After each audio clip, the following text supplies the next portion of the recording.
So you've got all these refugees who are pouring into Europe, and that's encouraging others to make a try, even many who aren't in a situation where their lives are threatened. In fact, I was listening to a video. I'm going to share some of the sound from this half hour of the program. Not right off the top, but some of you may be familiar with the name Paul Joseph Watson. He does some work, I believe, with Alex Jones. But Paul Joseph Watson puts up a video every couple of days, takes a particular news topic. He's an Englishman. And he dissects it. Now, Germany is saying it will take 800,000 refugees. Now, the German economy may be strong, but 800,000 will constitute somewhere roughly about 1% of Germany's population. That's a huge cultural shift to try and absorb. And in places like Greece, where they don't have any money, or Spain, where unemployment rates are running sometimes 50%, Germany now wants its neighboring countries to take these people in as well. And a great many of Germany's neighbors are saying, are you nuts? And why are these people in such a rush to get out of places like Greece and Hungary and get to Germany? Well, because better social welfare benefits. Do you understand what's taking place here? And why all of this rush now? These are some questions that Paul Joseph Watson is asking in this video. And as I say, I'll share some of that coming up in just a couple of minutes. But they bring us to ask these questions simply because there are a lot of people out there who stand to benefit from this. And I was asking last week on the program, well, why isn't some of these wealthy Muslim countries in the Gulf region over there, why aren't they taking them in? I saw a post over the weekend. There is a committee that's working locally, and they have a website. They're working locally to bring an end to the refugee program here because, again, we simply don't know who these people are. We're not saying that they're all bad. We're just saying we simply don't know. And in Europe, they don't know. They're just coming in waves. How can you tell who they are? You can't. You know why a lot of those countries in the Middle East don't want them? Saudi Arabia, United Arab Emirates, Qatar, and the like, because they think they may be terrorists. That's why. Hello? Gee, do you think that perhaps we could be dealing with something like that too on this end of the planet? Coming up on 10 minutes after 9 o'clock, Bill Colley with you on Top Story on News Radio 1310, KLIX and NewsRadio1310.com, 55. I also was asking last week, why is it that little boy drowned trying to get from Turkey over to Greece? Or to at least Europe, because I said, why aren't the Turks taking in these people? Turns out the Turks are taking them in. But that little boy's daddy decided, hey, you know what, I can get a better deal over in Europe, and we can collect some social welfare there and live off the fat of the land. So let's get in this rickety old boat and let's go. That's why that little boy drowned. They were already being taken care of in Turkey. They were safe. There was no ISIS attacking them. They were completely shielded from that threat. And yet the old man decided, I'm going to gamble because we might be able to get somebody in Germany to pay our freight. Bill Colley with you this morning on Top Story. And the U.S. media is breaking down along the usual suspects when it comes to this story. A guy writing by the name of Henry Chu at the Los Angeles Times, Europe's refugee crisis is darkened by the shadows of World War II. I got to this page, not the front page, but I got to this page of the story, and you know what? You ever see those kids play that game Twister? Maybe you played it when you were young. I did too. I don't play it any longer because, well, I took my daughter and my niece to an amusement park some years ago, and I got on the roller coaster with them, and when I got off, my neck hurt for 6 weeks. So you get older, you're not as flexible. But we used to play this game called Twister. Liberals have a figurative version of that, and they twist events and words around, but it's a little bit like playing Twister. They're going to throw out their backs or their shoulders or their hips if they keep this up. They're trying to shoehorn certain things into old narratives. Page 2 of this story. Waiting for them were Czech authorities charged with registering and processing the newcomers. In their attempt to maintain order, the officials assigned numbers to each person and wrote those numbers with felt-tip pens on the refugees' outstretched hands. Makes sense, right?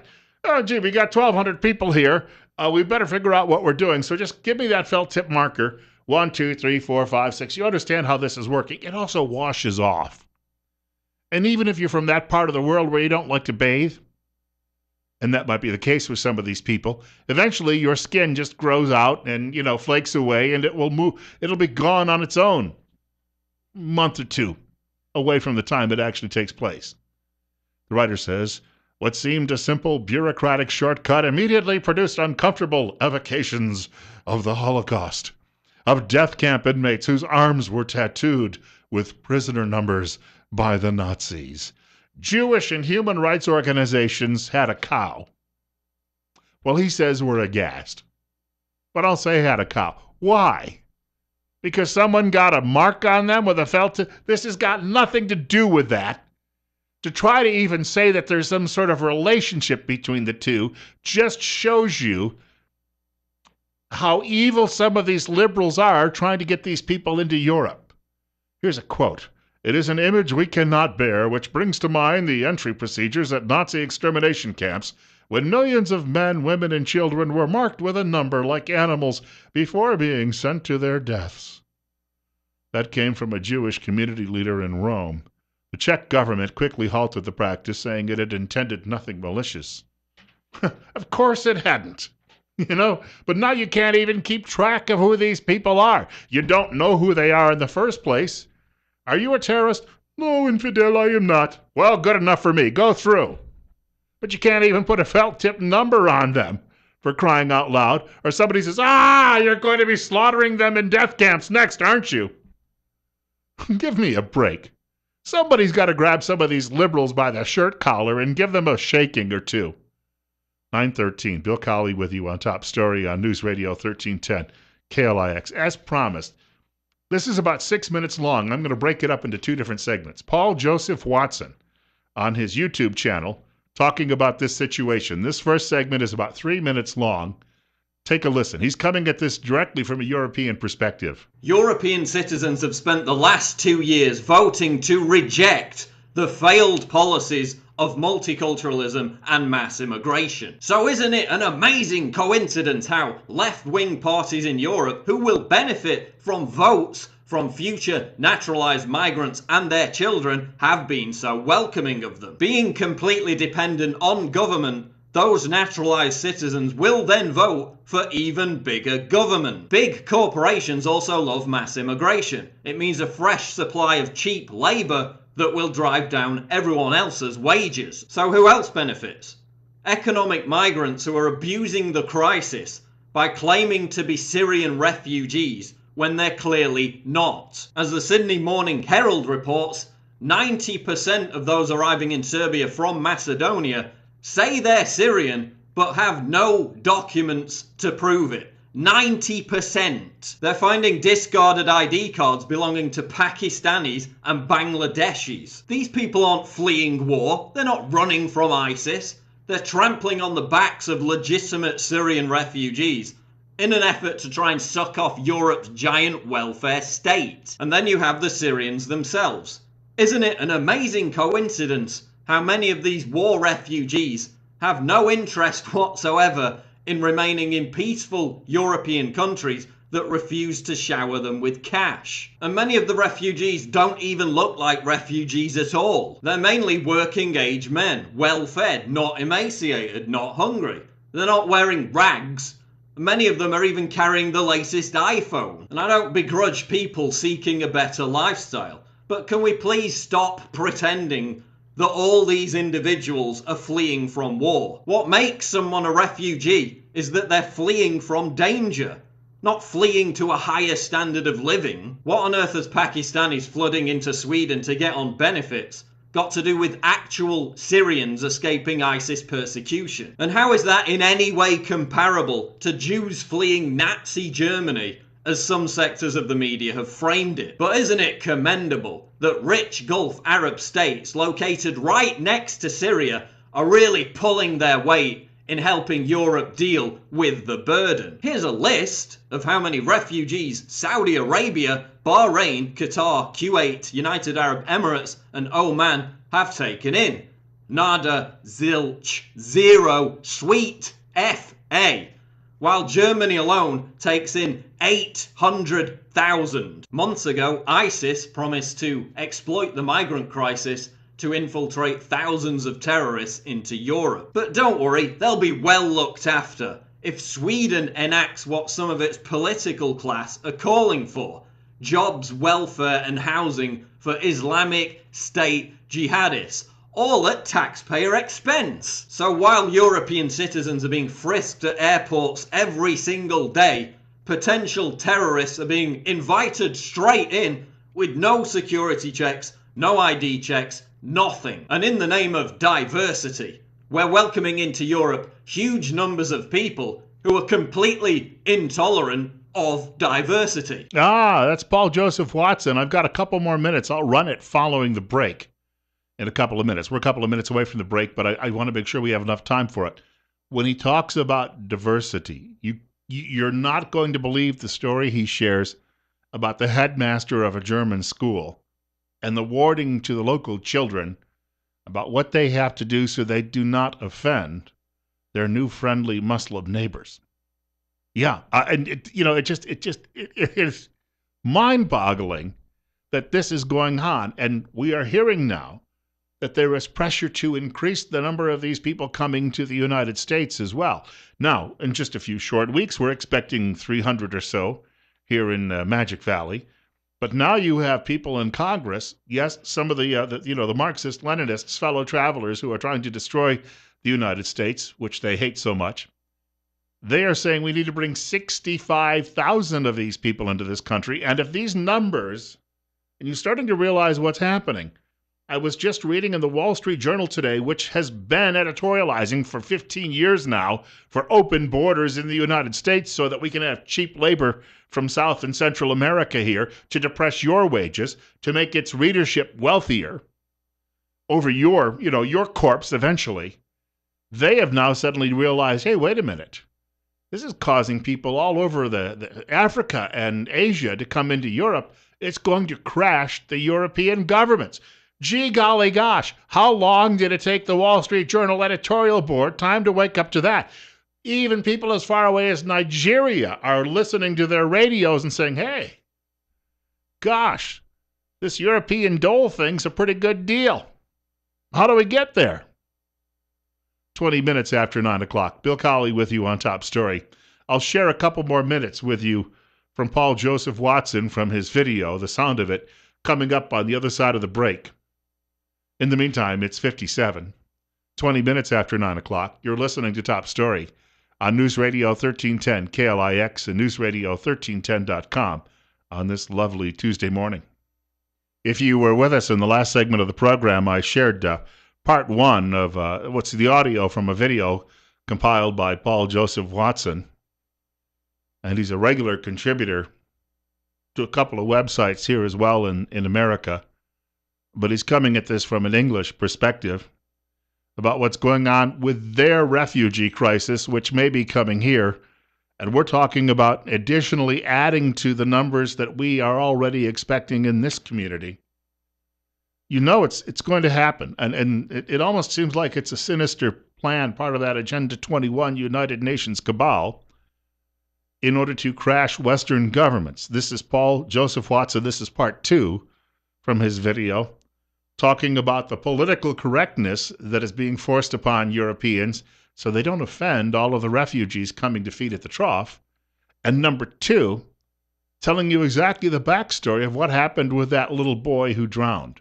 Case in point, a head teacher at a school in Germany, situated near a migrant camp, is telling teen girls not to wear miniskirts because it might offend the migrants and provoke attacks. Many of these people are illiterate. They have no concept whatsoever of Western liberal democracy. They have no concept of freedom. They have no concept of treating women as first-class citizens. And there's no plan in place by European governments to integrate them into this way of life. As Peter Hitchens writes, Mass immigration means we adapt to them when they should be adapting to us. And what was the cause of this crisis in the first place? And I've said this so many times that it seems almost cliched at this point. But the media still never mentions it. They act as if this crisis just emerged out of nowhere. It began after NATO governments armed and funded jihadist rebels in Libya and Syria, many of whom went on to join ISIS. If you keep destabilizing secular governments in the Middle East and trying to replace them with jihadists, the wave of legitimate migrants trying to escape that turmoil will never end. As Ron Paul writes, here is the real solution to the refugee problem. Stop meddling in the affairs of other countries. Embrace the prosperity that comes with a peaceful foreign policy, not the poverty that goes with running an empire. But after causing the migrant crisis by intervening in Syria in an effort to topple Assad, the same leaders are now using the migrant crisis to justify further intervention in Syria in an effort to topple Assad. And as per usual, they're resting their propaganda on the corpses of dead kids, because we're going to save the Syrian children by bombing the Syrian children. And all the usual hashtag trendies are jumping on the grief bandwagon to try and push their political agenda. Listen, until you're prepared to personally house a migrant and pay their way, stop tweeting migrants welcome to try and make yourself look good in front of your progressive friends. The little boy washed up on a Turkish beach didn't die because the West has immigration laws. His family was already safe in Turkey. He died because of criminal people smugglers who are willing to break those laws in order to get a payoff. European leaders are committing cultural and demographic suicide. Yep. And we're looking to do the same thing here, right in this Magic Valley. 926, Bill Colley with you on Top Story this morning on News Radio 1310, KLIX, and newsradio1310.com. I want to thank Paul Joseph Watson for the video. I listened to that yesterday, and I said, I've got to share this. People have to be aware, really, of what's going on with all of this. He speaks of Libya and Syria. Let's be honest. Hillary Rodham Clinton is responsible for the disintegration of those countries and the rise of ISIS. It has to be put directly at her feet. We have a caller with us, 736-0300. You're up next, and you're on the air. Yes, good morning, Bill. One of the big problems we have is many of these socialist countries over there went broke because they were letting the good times roll. Now they're looking for a place to dump all their welfare recipients, and I think the Magic Valley is going to be one of their major targets. Yeah, I tend to agree with that, and we better be prepared. We better learn how to say no, no, and no. And we better be willing to do it at the ballot box, because we're going to have to start removing the chaff that has been, how shall we put it, in cahoots with that program. Thank you for the call. You're up next. You're on the air with Bill Colley on Top Story on News Radio 1310, KLIX. Good morning, Bill. I appreciated what you just played, because it really outlines in just a short time what's really happening. I really appreciate you doing that and bringing this attention. In Sunday's paper, of course, it pointed out that, there's going to be a open forum coming up. Yeah. But I noticed nobody, it's all State Department people that are all pro refugee program, basically, on the program. So it's a stacked deck, and I don't see anybody that's going to be on the panel against the refugee program. Well, I suggested to the publisher of that newspaper, he contacted me, and I suggested that they have people like you who've done your research as an alternative, at least to be a contrarian point of view. And he said, this is an informational program. Well, if it is, then allow us to bring our information in as well. That's right. And of course, that's they're never going to do that. And I remember years ago, we had a deal about the liberation theology, and we had a ringer. I was actually on the panel and got interrupted and by a liberal that didn't like my point of view. And another lady at the end was from Venezuela. And boy, when she got to the floor, she really laid it out there as to what was really going on.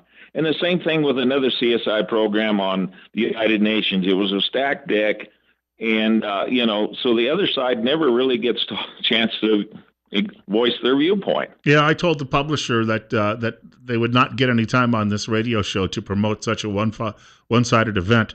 And then he told me, he said, "I am a leader, not a follower." Well, if you're going to be a leader, then lead for everybody, and That's not right. just your own personal, your own personal viewpoint on this. Look, they've had a good year in the newspaper business. Editors are now allowed to get married, but tell you what, they've got to start realizing that we can just walk away from buying those subscriptions anytime we like. Well, and I think that's, I bet I don't know what their circulation is, but all of my friends have dropped their subscriptions. And the only reason I keep it basically is to just find out what the other side is saying. And in the obituaries, I've been around here quite a while, like to see who is passing away. That's true. When you've got to go to the visitation and the like. Hey, thank you very much for the telephone call. 9:30, Bill Colley with you on Top Story on News Radio 1310, KLIX, and newsradio1310.com. 59. Hey, I've got more on this subject coming up in just a few minutes.